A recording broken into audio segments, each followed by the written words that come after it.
These are interesting times, to say the least. The world is getting back on its feet after a very harrowing 2 years in the pandemic.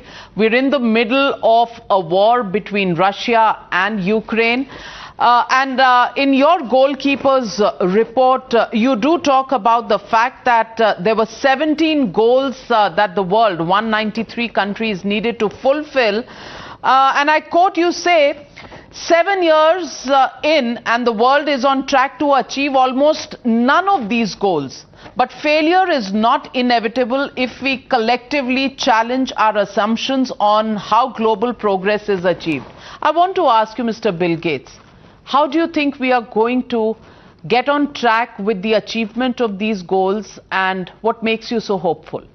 Well, certainly the progress in the world up to the start of the pandemic on these goals was very good. You know, childhood deaths were cut, agricultural productivity was increased, women's empowerment, things like digital bank accounts, particularly in India, were improving a lot.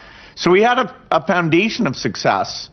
But as you say, the pandemic was a gigantic setback, and now the war in Ukraine is having very negative effects worldwide. So it'd be easy to lose focus on these goals and not push to get back on track.